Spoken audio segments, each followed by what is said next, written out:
ফিলিস্তিনে হামলার প্রতিবাদে সোহরাওয়ার্দী উদ্যানে মুভমেন্ট ফর ফ্রি প্যালেস্টাইনের বিক্ষোভ সমাবেশে পুলিশের অনুমতি না পাওয়ায় এখন প্রেস ক্লাবের সামনে জমায়েত হচ্ছে মানুষ। সেখানকার খবর জানতে যুক্ত হব সহকর্মী শাহ ইমনের সাথে।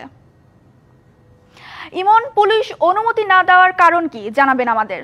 ফারা, আধিপত্য বিরোধী মুসলিম ঐক্য মঞ্চ নামে একটি ব্যানারে মূলত সুন্নি সমাবেশ এর মাধ্যমে একটি প্যালেস্টাইনে যে হত্যাযজ্ঞ এবং ইসরায়েলি বর্বরতা তার বিরুদ্ধে প্রতিবাদ স্বরূপ এই সংগঠনের ব্যানারে সোহরাওয়ার্দী উদ্যানে একটি সমাবেশ হওয়ার কথা ছিল, কিন্তু পুলিশ অনুমতি না দেয় তারা মূলত পুলিশের অনুমতি নিয়েই প্রেস ক্লাব এবং হাইকোর্টের সামনের যে সড়কটি রয়েছে সেই সড়কে অবস্থান নিয়ে তারা প্রতিবাদ কর্মসূচিটি পালন করছে।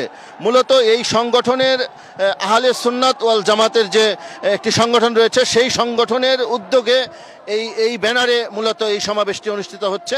এখন মূলত প্রেস ক্লাব, হাইকোর্ট, পররাষ্ট্র মন্ত্রণালয় হয়ে মৎস্য ভবনের সামনের যে সড়কটি রয়েছে সেই সড়ক থেকে শিক্ষা ভবনের সড়ক এবং প্রেস ক্লাবের সামনে থেকে পল্টন পর্যন্ত হাজার হাজার মানুষ এই সমাবেশে যোগ দিয়েছে। মাঠের অলরাউন্ডার আমি, আর ঘরের allrounder Tilex. Tilex toilet cleaner, clean মানেই টাইলক্স।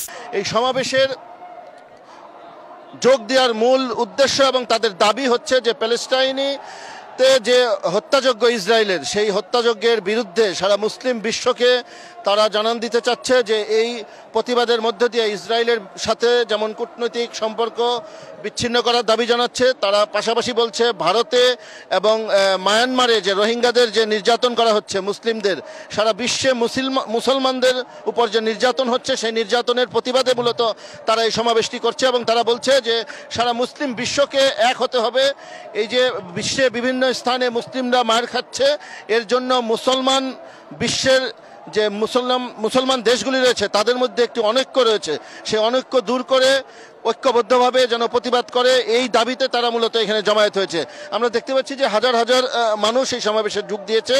তারা বলছে যে আমরা শান্তিপূর্ণভাবে এই কর্মসূচি পালন করব এবং তাদের যে নেতৃবৃন্দ রয়েছে তারা এখানে সিরডাপের সামনে, সিরডাপ মিলনায়তনের সামনে মূলত একটি মঞ্চ করা হয়েছে, সেখান থেকে এই সমাবেশটি অনুষ্ঠিত হচ্ছে।